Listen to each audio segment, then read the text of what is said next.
Boa noite, bem-vindos à Tribuna Soberana que se segue às comemorações da Revolução dos Cravos. Já lá vamos. Começamos com as notas iniciais. Dr. Gil, boa noite. Boa noite, Jorge. Boa noite, Paulo. E boa noite a todos aqueles que nos veem e ouvem. Eu hoje vou aqui falar de um caso, de uma situação particular, mas que é pública e será pública, não é? E que tem a ver com o desempenho de funções autárquicas. Eu entendo que estar numa autarquia é fazer serviço público, mas há situações que eu não compreendo, tenho dificuldade em entender. Saí, como toda a gente sabe, da autarquia há mais de 6 anos, vai a caminho de 7. Então, recebi agora, na semana passada, uma carta para ir à Polícia Judiciária para ir ser constituído arguido. E arguido, isto para mim, que não sou um homem de leis, que não percebo de leis, arguido é quem comete um crime grave. Não é? Aquilo por o qual eu vou ser constituído, arguido, é por ter pago doutoramento e pós-graduações a funcionários da Câmara. Ou seja, ter proporcionado melhores condições a funcionários da Câmara para exercerem as suas funções. Eu não sei quais são os casos que estão. No caso do doutoramento, sei porque só foi um, portanto, isto está, para mim, perfeitamente tipificado. Tive uma funcionária que trabalhava na área do ambiente, trabalhava bem, era dedicada, a Câmara fazia um grande trabalho na área do ambiente, era uma aposta e, numa determinada altura, propôs-me fazer um doutoramento.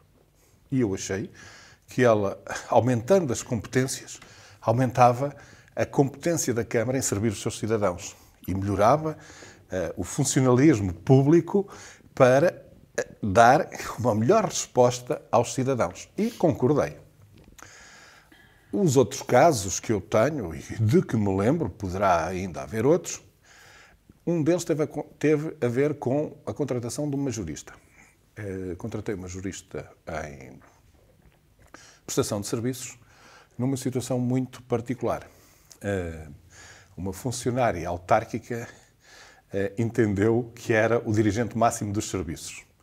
E então despachou 400 mil euros pelos funcionários todos. Estão recordados quando foi aquela célebre polémica dos reposicionamentos, que até houve 2 assembleias municipais bastante quentes, e em que tivemos de fazer um processo de reverter todo o dinheiro que tinha sido pago indevidamente para os cofres da autarquia. Contratei uma jurista que me propôs uma formação dentro da área específica, porque era para tratar este caso, para poder melhor desenvolver este processo. E eu concordei. Não é? Concordei, portanto, que fosse fazer essa formação. Tenho mais um caso, que me lembro, de uma pós-graduação também, que é um caso de uma arquiteta, que me propôs fazer formação na área da segurança dos edifícios. Porque os planos de segurança e emergência nos edifícios públicos são obrigatórios.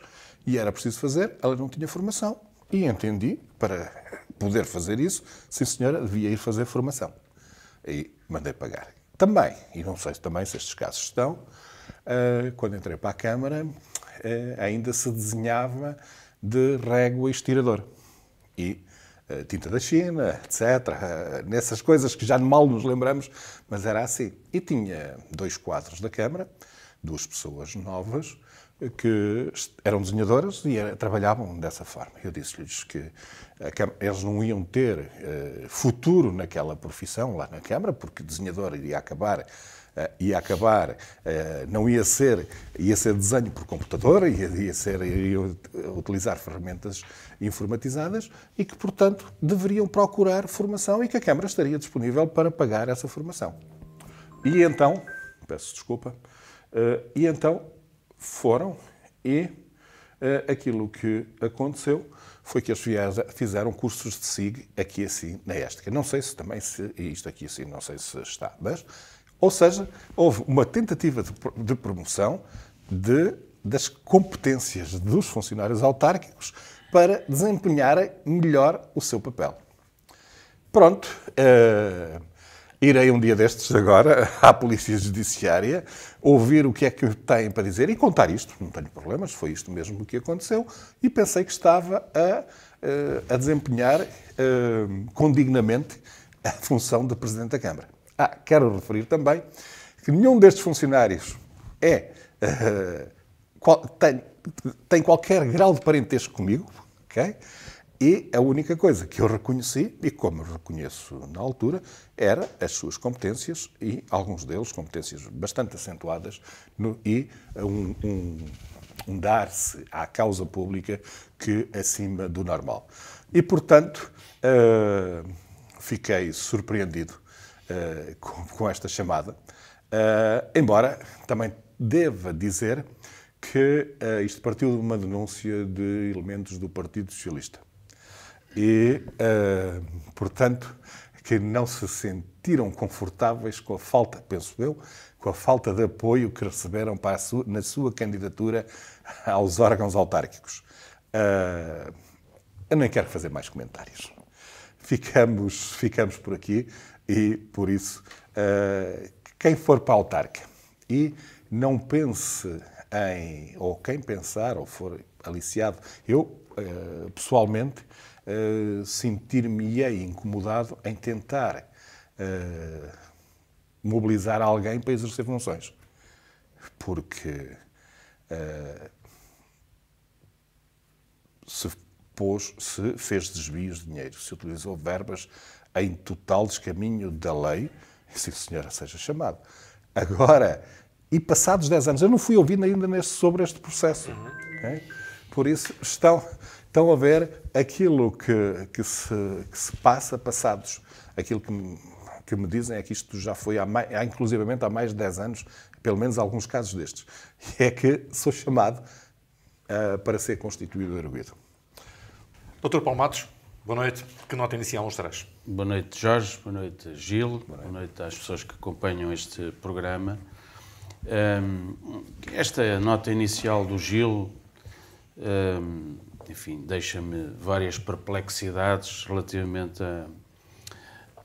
a matérias sobre as quais eu faço algumas reflexões e levanta várias questões. Levanta a questão da justiça em Portugal e como ela funciona, levanta a questão da necessidade de formação dos funcionários municipais e levanta, do meu ponto de vista, uma outra questão que tem a ver com a utilização de meios judiciais ou judiciários para questões políticas e de partidos e de interesses que, quando não são satisfeitos, normalmente as pessoas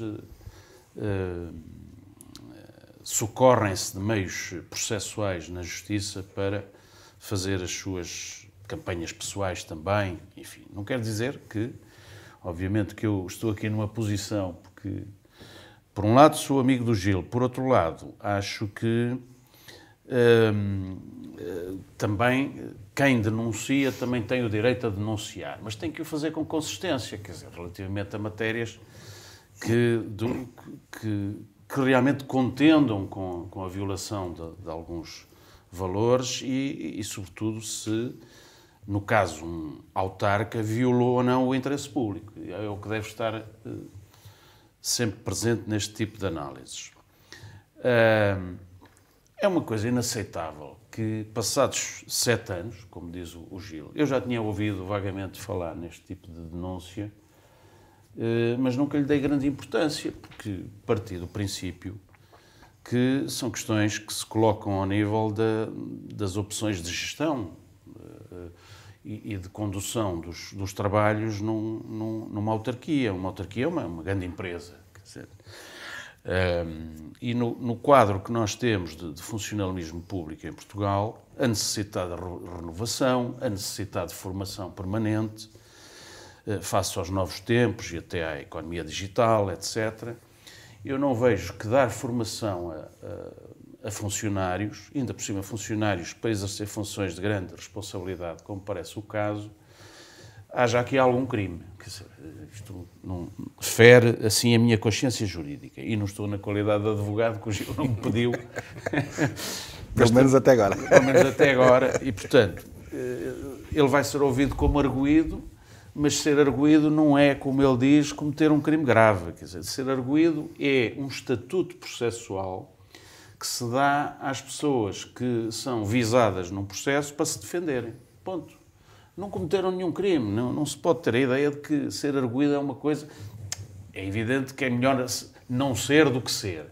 Seja arguido em processos de natureza criminal ou processual penal, seja em termos de contraordenações. Qualquer pessoa que cometa uma contraordenação e tenha que responder a coimas de uma autarquia também é arguido. Quer dizer, o arguido não é um criminoso. Pronto. E, portanto, sob esse ponto de vista, já tenho aqui o meu primeiro conselho ao Gil para não se preocupar com a situação, porque ele tem a hipótese de ir dizer, finalmente, passados 7 anos, não é? Ou mais, porque são situações que já duram há mais de 7 anos, ele explicar o que nunca foi dada essa hipótese dele o fazer. E, portanto, vai fazê-lo, já depois de ter sido Presidente de Câmara, e, enfim, são, digamos, os restos, os resquícios da luta partidária intensa que houve aqui em Águeda e que, pelos vistos, continua a existir, que pessoalizam. A luta política foi transformada não em defesa de ideias contrárias, mas em defesa de defesa e contra-ataque, não é? Havendo uma defesa, pode haver sempre contra-ataque da parte de alguns protagonistas. E, portanto, eu tranquilizaria o Gil e as pessoas também andam fartas um bocadinho disto, quer dizer, nós falamos dos casos e casinhos, essa coisa sinistra que se vai passando a nível nacional e que não tem nada a ver, que são questões de muito maior relevância a nível nacional, mas continuam os tribunais a perder tempo com este tipo de situações. E quem diz estas diz muitas outras. Porque quem anda no meio como eu sabe o quanto se gasta em dinheiro público, em recursos, com processos que não têm a menor importância, nem sequer dignidade penal. Mas é a justiça que temos, os protagonistas que temos. Não nos esqueçamos que vivemos num país em que um ex-primeiro-ministro está há anos para ser julgado e, segundo notícias vindas a público recentes, corre o risco de não ser julgado. O que me parece até mau para ele e mau para o país, porque é mau para o país no sentido em que nós temos uma justiça que claramente não funciona. Porque todo o bruá levantado à volta dessa situação, estamos a falar de corrupção, estamos a falar de dinheiro público utilizado que não tem nada a ver com situações de lana caprina, como esta de proporcionar formação aos funcionários. E eu, conhecendo o Gil como conheço, não passa pela cabeça do Gil favorecer quem quer que seja, porque obviamente que daquilo que eu conheço pode-se discordar de algumas ideias do Gil, mas o Gil nunca teve, do meu ponto de vista, nunca digamos, o apanhei enquanto fui também fiscalizador dele na Assembleia Municipal, nunca o apanhei em questões pessoais, de favorecimento pessoal. Até porque estas pessoas, como ele diz, não têm nada a ver, não são da família, não faço ideia de quem se trata, mas acredito no que me diz. Não são pessoas em que se pudesse levantar aqui uma questão de conflitos de interesses ou de favorecimento. E, portanto, a ideia é dar formação em áreas importantes, porque iam proporcionar qualidade à autarquia, e eu acho que isto vai cair em saco roto como caíram outras denúncias que são feitas por ressabiamento de pessoas e por utilização da política, aquilo que eu chamei sempre a judicialização da política, com a qual eu não estou de acordo. Mas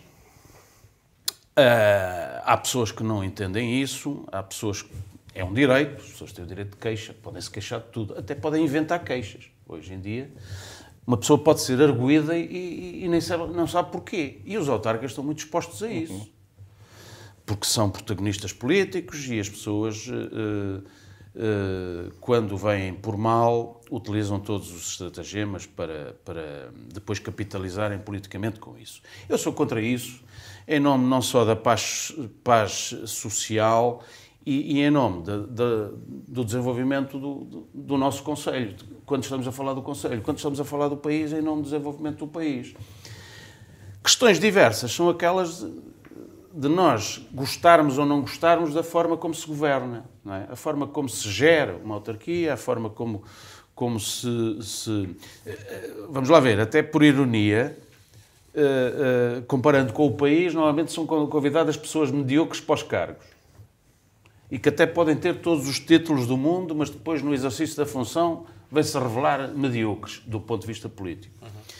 O Gil aqui teve uma preocupação em ter funcionários habilitados, ou mais habilitados tecnicamente, para exercerem funções públicas, em nome do interesse público. E, portanto, se nada mais há do que isto, é zero, do meu ponto de vista, para que isto mereça um processo, mas eu acho que o Gil fará a sua defesa nesta situação e a qualidade de arguido dá-lhe essa possibilidade. E, portanto, não é um problema e eu acho que o caminho deste processo é ser arquivado.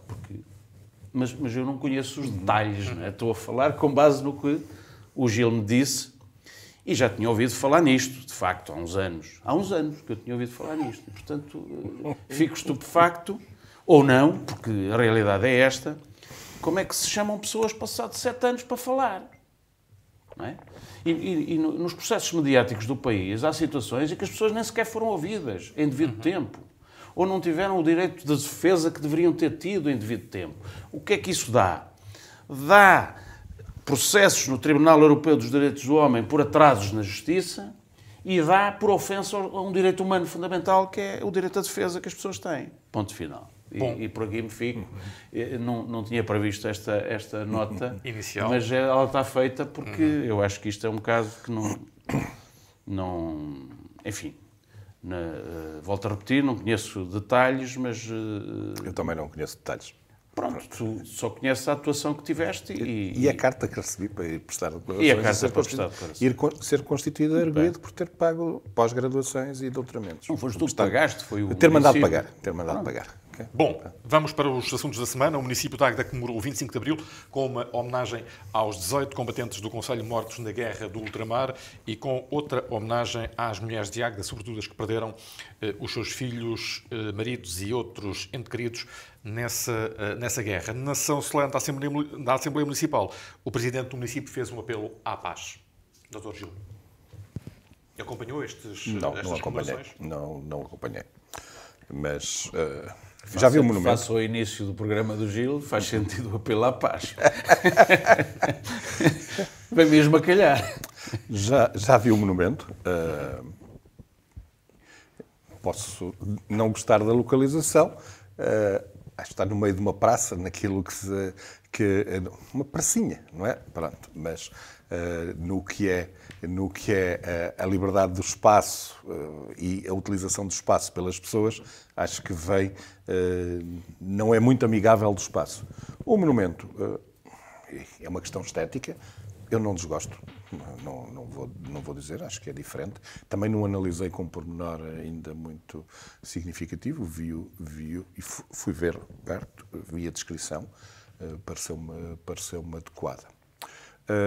E, portanto, mas acho bem que tenha feito essa homenagem. Foram pessoas que, com certeza, que foram obrigadas, não é, a ir para cumprir serviço militar e que perderam a vida. E, portanto, São valores que, neste momento, até andam bastante arredados. Não é? Que isto de ir à tropa e servir o país, etc., é uma coisa que não se ouve. Cultiva muito. Não se cultiva. Eu acho que se perdeu alguma coisa não manter, pelo menos, a recruta do serviço militar obrigatório. Embora isso tivesse custos para o país, eu acho que isso era muito útil para o país. Não é que eu acho que nós não temos grande capacidade, se for para uma guerra não teremos grandes capacidades, por aquilo que eu vi pelos números dos tanques que nós temos e o que têm os nossos vizinhos espanhóis, que nós de um lado nem temos de nos defender, mas o volume de tanques que eles têm, comparado com os nossos, na realidade, se alguma vez houvesse uma Espanha que decidisse invadir, eu acho que seria bastante complicado, mas eu espero que os dirigentes dos dois países, não é? E da maioria dos países tenham a sensibilidade e o tino necessário para respeitar fronteiras e para respeitar e para servir o povo. Porque mais 10 metros de terra ou mais 100 metros de terra, isto no final, como diziam os antigos, 7 palmos de terra servem para qualquer um de nós. E, tirando aquelas questões de grande poderio económico que está em zonas territoriais, mas mesmo assim eu penso que o diálogo deve imperar à utilização da força. Quanto à paz, é bom que haja paz. Agora, o principal protagonista também tem de dar provas disso. E daquilo que me chega, o Sr. Presidente e aos vereadores e aos membros da Assembleia, por exemplo, não faz chegar a documentação que eles solicitam. Ora, se isto acontece, não haverá nunca paz, porque vão manter, vão retruquir, vão pedir sucessivamente e, portanto, isto, a partir do momento em que há situações dessas, torna-se complexo, porque, para mim, o que defende a democracia, ou uma das coisas que defende a democracia, é a transparência dos nossos atos. E se nós não temos nada a esconder, então prestamos contas. E prestamos contas com transparência. Se querem saber de determinada operação, porque é que foi feita, sim, senhora. Porque quando exercemos funções políticas, nós não ficamos ungidos com o dom da sabedoria. Como se prova que, quando fiz essas autorizações, obviamente, lá não me passava minimamente pela cabeça que não podia mandar pagar esse tipo de formação. Okay? Porque se o soubesse, obviamente também não o tinha feito. E se fosse alertado para isso pelos serviços, que pelos vistos também não tinham conhecimento, porque isso decorreu tudo, teria sido alertado, se fosse alertado, teria voltado atrás com a minha decisão. E, portanto, cada vez mais nós podemos discutir politicamente se é mais para a esquerda ou mais para a direita, se faríamos as coisas de uma forma ou se faríamos de outras. Eu fui polémico enquanto Presidente de Câmara, fiz coisas com que as pessoas não concordavam, mas algumas concordavam. E, atualmente, por exemplo, estão a ser feitas coisas na cidade que eu não concordo, mas é uma opção política e não temos nada. Agora, da forma como é gasto o dinheiro, como é que são feitos os processos, a transparência dos processos, eu acho que isso deve estar à disponibilidade de cada um. O Sr. Presidente gosta muito da calçada nos passeios. Eu gosto da calçada, mas considero que é má para se poder andar na cidade, para se poder caminhar. Ora, se nós queremos uma cidade para as pessoas poderem usufruir, não vamos criar más condições para elas usufruírem da cidade. Más condições, na minha opinião. Porque nós não caminhamos com os olhos, caminhamos com os pés e é instável. Mas o Sr. Presidente prefere a opção estética, não é? O que ele considera tradicional, de ter calçada. E, tudo bem, é uma opção dele, está a exercer as suas funções. Eu não concordo, posso manifestar. E isto é um exemplo pequenino, não é? Mas outra coisa é os atos que levam ao desempenho da função. E esse aí, assim, devem ser o mais transparentes, abertos, porque nós não somos ungidos para desempenhar, nem temos o dom de ter sempre as melhores soluções. E aquilo que eu preservava, embora dissessem que não, era uma boa discussão. Porque dessa discussão surgiam sempre, algumas vezes, um bom debate. E isto nunca se agrada a todos. Não é? Nós temos depois de ter uma linha de conduta. Mas ouvir os contributos para que se possa optar e ter a melhor solução. Mas, no caso dos processos administrativos, nem há melhor, nem há pior. Deve haver transparência de processos para se poder discutir e ter posição sobre os mesmos. Dr. Paulo Matos, o que é que achou do 25 de Abril em Águeda? O 25 de Abril, não só em Águeda, como em geral. É sempre uma data que nós não devemos esquecer, e eu em particular, porque sou filho de alguém que esteve em África 25 anos e, curiosamente, começou, meu pai, por ir para a tropa, para Angola, e por lá ficou. E depois conheceu a minha mãe, obviamente, e apareci eu. E, portanto, em agosto de 1974, eu vim para Portugal, para a metrópole, como se dizia à época, e já tinha ideia, porque tinha 10 anos, a minha mãe já falava, obviamente, porque a sentiu, porque a viveu, embora menos, porque no sul de Angola a guerra não era tão...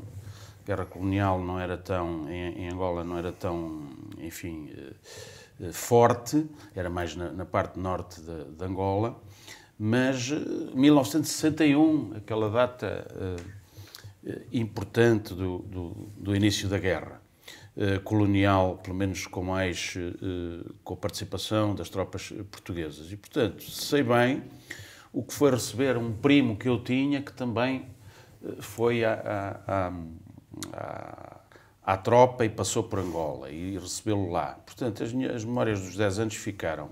E tenho muito respeito pelas pessoas que foram combatentes na guerra colonial. Nós parece que temos em Portugal receio de falar da guerra, agora já se fala mais, mas é no sentido de parece que temos vergonha de falar na guerra colonial. Ora, a história é como é, quer dizer, a história é feita de guerras, de revoluções e de paz também. Não se pode escamotear a história nem passar à frente dos eventos históricos. E, portanto, a guerra colonial foi algo que prejudicou muito o país e em particular as famílias no Estado Novo, e a Revolução também nasceu de um cansaço com essa guerra, que mesmo já o Marcelo Caetano tinha, enfim, à sua maneira, a ideia de dar um outro rumo ao país. Mas isso são outros debates. A verdade é que o 25 de Abril foi muito importante e achei curioso que nestas comemorações não só o município de Águeda tenha tido a ideia, que acho que foi positiva, de homenagear ex-combatentes de Águeda que morreram, como simbolicamente falar disso, tal como se anda a falar no país, e eu acho muito bem, porque ainda não está verdadeiramente feito o balanço da guerra colonial, e é muito importante. Por outro lado, ouvi alguns discursos aqui, como ouvi os que se passaram na Assembleia da República, no outro enquadramento, mas dos discursos daqui eu salientaria até pela positiva o discurso do Pedro Vidal, que acho que foi correto, sereno, sem qualquer objetivo para além do evento que era falar nas comemorações do 49º aniversário do 25 de Abril, e acho que foi uma intervenção correta, e por aqui ficam os meus parabéns. Porque ele falou de várias coisas, falou das mulheres, dos combatentes, dos ex-combatentes, do poder local, dos populismos, do déficit de participação que há hoje na vida política, na abstenção. da necessidade de haver dignidade nos rendimentos.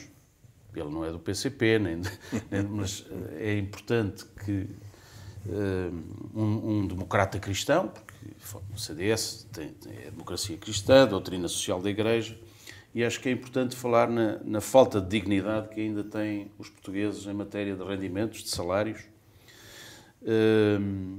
e de cidadania ativa. Portanto, ele falou em coisas muito importantes e eu acho que foi o discurso mais positivo. Os outros fizeram intervenções mais,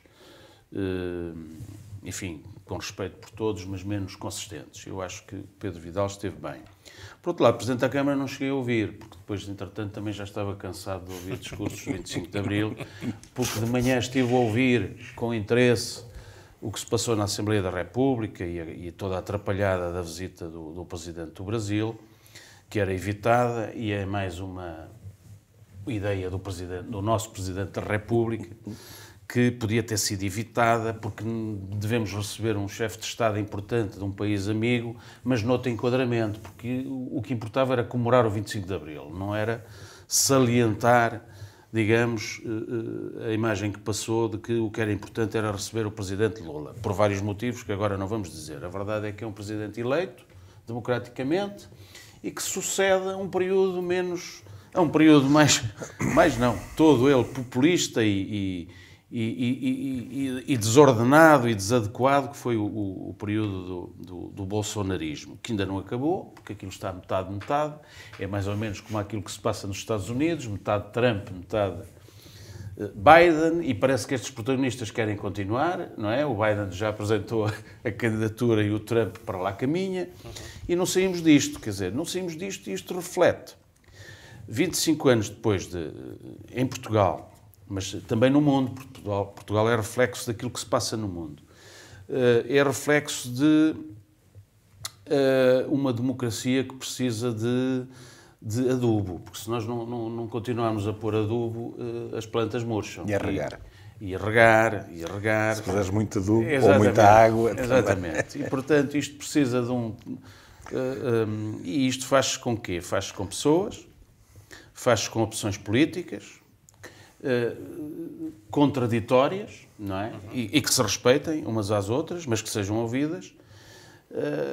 E concordo que o apelo à paz do Presidente da Câmara é importante, como é importante o apelo ao pão, ao povo e à liberdade, não é? Porque a música dizia paz, pão, povo e liberdade. Isso era o hino do PSD. E a verdade é que o povo não está lá muito satisfeito, porque com todas as crises que tem havido, o pão não chega a todas as famílias, pelo menos a 2 milhões de pobres.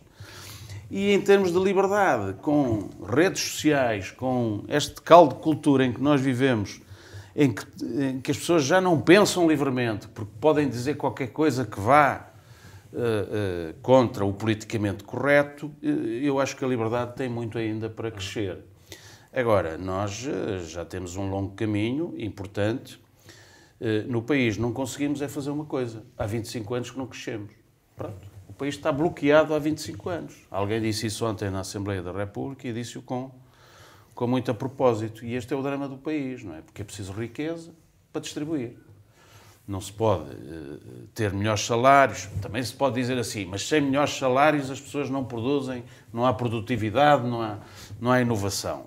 Isto é para ser visto sob os dois pontos de vista, mas a verdade é que o país não cresce, a economia não cresce e sem economia os países não avançam, porque se endividam e depois têm que pagar juros, não é?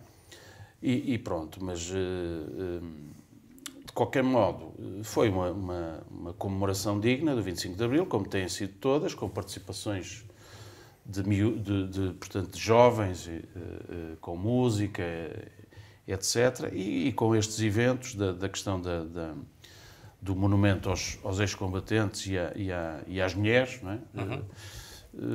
Acho que foram 2 iniciativas interessantes e cá estamos nós para ajudar a que haja paz no Conselho, sendo certo que eu acredito pouco nisso.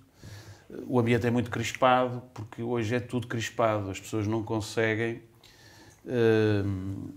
enfim, defender os seus pontos de vista sem pessoalizarem as coisas, não é? Enquanto isso não acontecer. Agora, também estou de acordo com o Gil, é preciso mais transparência, é preciso responder aos pedidos, é preciso informação atempada, porque acho que o poder tem a ganhar com isso. Quem exerce o poder deve ser transparente. Porque é a melhor forma de responder a uma oposição, não é? A oposição tem que estar para além dos pedidos de informação. Tem que oferecer propostas, opções políticas alternativas e debatê-las. Já agora, a propósito disto, e fica já dito, eu penso que amanhã que vai ser apresentado o plano estratégico de desenvolvimento e inovação nos passos do Conselho. Foi uma notícia que a Soberania deu, mas para já vinha pintada a azul, como vinha o poeta d'Águeda, Manuel Alegre. Devia vir a laranja essa notícia. Não, devia-se dar mais destaque a isso, porque ninguém sabe. Eu próprio não me tinha percebido que é amanhã que vai ser apresentado um plano estratégico para entrar em discussão pública. Ora, eu acho que é com base em propostas destas, porque isto não é uma proposta, em que se deve debater o Conselho de Águeda. Numa vertente que é a vertente do desenvolvimento económico, que é muito importante, e do que é que a autarquia, os serviços municipais podem fazer pelo desenvolvimento da Águeda. É muito importante. E é um documento estratégico, não é? Que teve a participação até agora de vários atores económicos, das associações empresariais e não só. E é uma revisão de um plano que nós tivemos aqui há uns anos, que ainda foi feito pelo meu amigo professor Rosa Pires da Universidade de Aveiro, que era a 2020, e que nunca lhe foi dado o devido valor em termos de debate público. O que é preciso é debate público à volta deste tipo de iniciativas. Essa iniciativa, esse projeto, nasce inquinado. Gil, mas é uma oportunidade. Desculpa, mas é uma oportunidade em que as pessoas vão debater algo cuja autoria é Presidente da Comissão Política do... Sim, isso é outro debate. É o mesmo, porque... Gil, mas também não vamos... Não é... Repara, a leitura que se faz disto logo... Gil, deixa-me só dizer isto. Não vamos catalogar as pessoas, porque isso está dentro da tal política do cancelamento e do politicamente correto. Quer dizer... independentemente de se concordar ou não que um Presidente de Comissão Política deva fazer trabalhos por encomenda do poder que está em exercício, independentemente disso, que isso é um plano, é uma opção pessoal, não me pronunciaria sobre isso, já me pronunciei, aliás, já disse a minha opinião, e a ele próprio, mas a qualidade técnica das pessoas, porque tu, quando escolheste as pessoas para dar os doutoramentos, preocupaste com a qualidade técnica das pessoas, e, portanto, se há qualidade técnica, não foi só o Samuel que preparou... Não entremos por aí. Não foi só ele que preparou, foi ele com uma equipa... Mas isso estava no caderno de encargos? Essa equipa? Não sei os moldes em que isso foi feito, isso eu não sei. Isso aí tem que ver. A contratação, não estive a escrutinar a contratação para ver como é que ela foi feita. O que eu estou a dizer é que nós temos que nos deixar desse catalogar das pessoas e ir ao concreto, discutir as coisas. Desculpa, até pode ser que eu venha a dizer o contrário. Okay? O que importa é o mérito da iniciativa. Exatamente. Não, vamos lá ver. Agora, nasceu inquinada. É aquilo que eu estou a dizer. É estar alguém de um determinado partido no poder e ir a pedir ao Presidente da Comissão Política para fazer um estudo sobre o Conselho, à partida, okay, é uma visão parcial do Conselho, sobre uma ótica que poderá ser, ou pelo menos... parcial da opção política. Essa é uma visão parcial. Um plano estratégico é sempre uma visão parcial. Depois é partilhada... Mas é uma visão partilhada. Com os vários players, acho eu. É uma visão parcial, mas pode ser de alguém que tenha uma visão neutra do Conselho. Pois, Gil, isso é outro debate que eu já dei a minha opinião sobre isso. Eu acho que isso é um constrangimento para o próprio, para as pessoas em si. Não é tanto para as políticas. As políticas, o que importa é a qualidade técnica do que se faz. E, portanto, e depois do papel... É um debate. Vê-se o que é que sai daquilo. É um debate que eu gostava que sobre este documento, em vez de andar a discutir as questões das queixas que foram feitas e do resultado dos tribunais, vamos discutir isto. Isto é que é importante. E vamos na próxima edição, vamos discutir mas, por exemplo, aquilo que eu gostava de ver... E nos jornais isto também... Vi hoje no Diário de Aveiro. A Câmara de Aveiro vai apresentar um novo licenciamento de casas que, das 288, vai superar largamente, pelo menos era o que dizia, só vi o cabeçalho, vai superar largamente esse número. Okay? Muito bem. Bom, o plano será aqui dissecado seguramente na Tribuna Soberana. É um documento com 241 páginas que é apresentado esta quinta-feira às 19h30 no Salão Nobre dos Passos do Conselho, já um bocadinho antes desta edição ir para o ar. Já agora, a propósito disto, no país houve um senhor que hoje é ministro que fez um plano também, o Ministro da Economia. Esquece-me agora o nome do professor. O PRR, apresentou, sim. Não, houve um estudo, quer dizer, e é uma pessoa, não estava em órgãos partidários, mas é ligado ao Partido Socialista, foi convidado para fazer esse trabalho. Portanto, não faz parte da estrutura que eu saiba. Muito bem, mas isso é outro debate. É outro debate. Bom, a Câmara de Águeda considera que o sistema público de abastecimento de água de Segadens é ilegal e pretende formalizar a competência da sua gestão através de um protocolo a celebrar com a União de Freguesias, entendendo que sem isso a autarquia da Trofa, Segadens e Lamas não poderá submeter à aprovação da entidade reguladora dos serviços de águas e resíduos o plano de controlo da qualidade da água, que é obrigatório e que, não sendo cumprido, como sucede há vários anos em Segadens, constitui um grave perigo para a segurança e saúde dos cidadãos. Ora, este assunto, esta problemática já não é de agora, já é de há muitos anos. Como é que isto se vai resolver? Esse problema acompanha o atual Presidente deixa-me lá ver, quase 20 anos, não é? Porque estava na alçada dele. Da Câmara ou da Freguesia? Da Câmara. Da Freguesia já mudou. Não é? E o sistema é que não. O sistema das águas é que não mudou. O sistema é que não, e o sistema é fraco. Pronto, vamos dizê-lo. E o que se passa com aquele sistema, as pessoas têm efetivamente a água a um custo baixo, mas o controle da qualidade da água, que é extremamente exigente, que tem custos extremamente elevados, não é efetuado. As pessoas correm riscos. Alguns riscos. Pronto. Quando entrei para a Câmara, quando estive na Câmara como vereador, uma vez recebi umas análises de uma freguesia em que diziam que era para encerrar o sistema.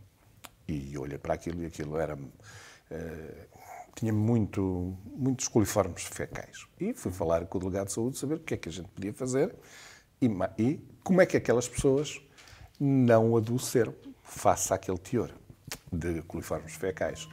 E então, isto hoje está difícil, e aquilo que aconteceu foi que ele transmitiu-me que só era problemático se houvesse naquela freguesia, naquele local em que estava abastecido por aquela captação, se houvesse um casamento ou uma coisa assim do género, e que as pessoas bebessem água. Porque os próprios naturais da freguesia, o organismo já tinha criado defesas.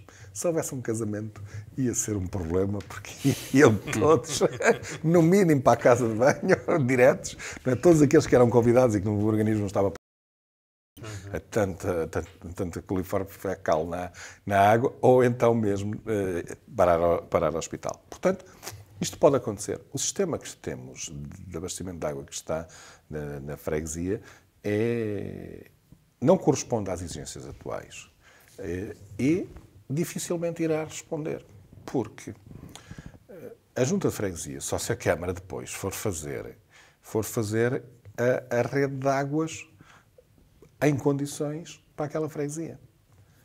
Porque a Junta de Freguesia não tem dinheiro para isto e não capitalizou o sistema. E aquilo que diz a lei sobre os sistemas de água é que eles têm de ser autossustentáveis, não é para ter subsídios públicos. Por isso é que a água, embora eu acho que não tem custo de dinheiro, muito mais que custava anteriormente, que a Câmara subsidiava, mas não tem um custo muito exorbitante. Agora, temos de fazer alguma contenção e alguma racionamento. Temos de ter racionalidade, obrigado, na utilização da água, porque são bens escassos e que devem ser tratados como tal. Agora, aquilo que deveria ter acontecido, e que eu defendo há muito, é que o sistema devia ter sido integrado no sistema municipal e na ADRA, e estava o Conselho todo coberto com a mesma rede e não tínhamos uns filhos de Deus e outros menos filhos de Deus, não é? E com sistemas complicados, porque depois, não havendo cobrança de água, não há saneamento, temos toda a panóplia de problemas que estão ao lado disto. Obviamente que as pessoas vão vivendo com as suas captações e com uma água que é controlada quando calha. Não é? E quando calha normalmente não está boa. Pronto, e depois surgem notícias diversas, porque isto pode acontecer um acidente. Eu não quereria estar no papel de Presidente da Junta com a responsabilidade de ter uma situação destas. Eu não queria estar. As pessoas não imaginam, isto é tudo muito engraçado, muito bonito quando corre tudo bem. Mas quando corre mal, é uma complicação. Pode correr mesmo muito mal. Pode correr mal. Eu não sei se já contei esta história aqui, mas quando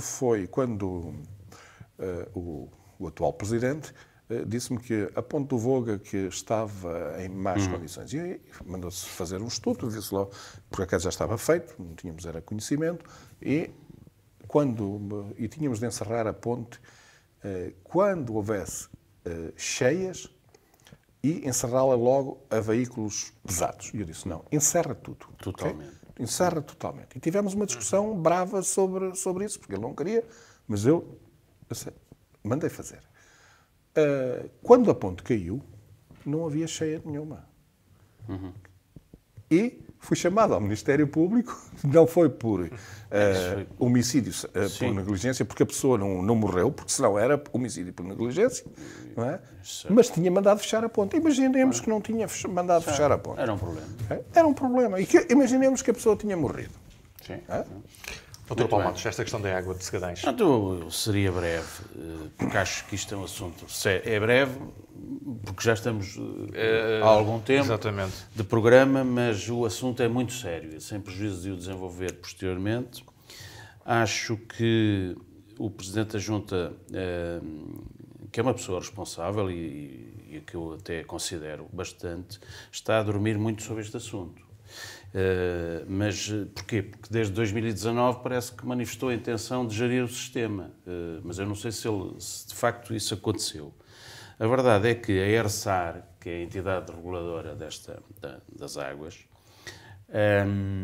forneceu ao município uma minuta de contrato interadministrativo para ser feito com a Junta de Freguesia, e isso foi enviado ainda em 2019 para a Junta, para que os órgãos de freguesia também pudessem aprovar esse contrato interadministrativo. Nós estamos em 2023 e, portanto, isto foi desde 2019. A ERSAR fez ainda uma reunião em 2020 com várias entidades e que incluiu o município, a ADRA, o delegado de saúde, e a União de Freguesias não esteve presente, não percebo porquê.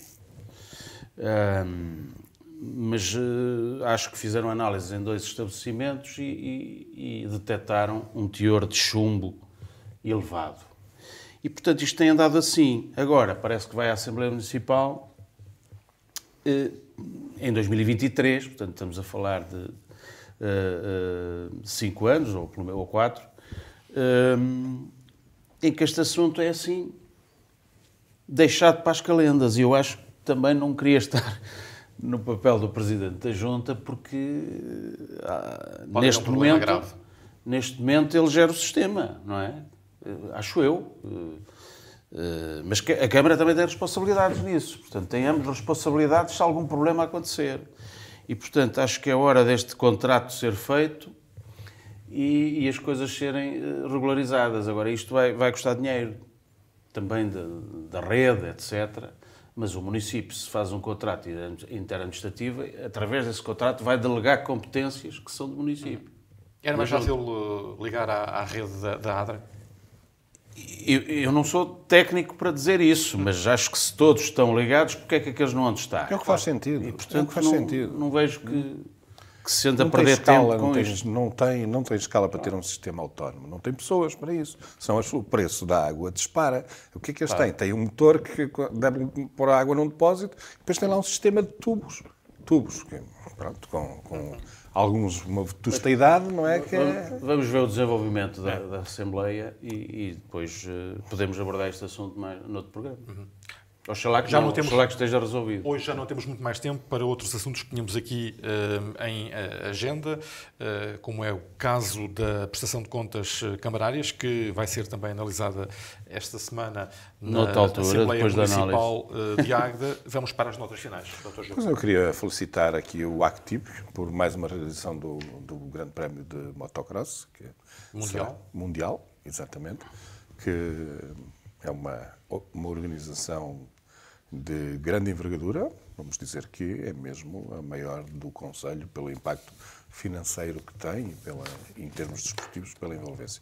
E, portanto, esperar que esteja um dia de sol e que muitos espanhóis se desloquem até nós para poder participar e que corra tudo bem para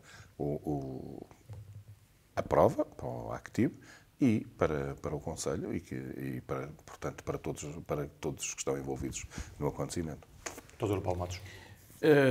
Segundo o que o Gil referiu acerca do motocross, acho que são provas de relevo e de referência em Águeda que não se devem perder e até terem projeção mundial.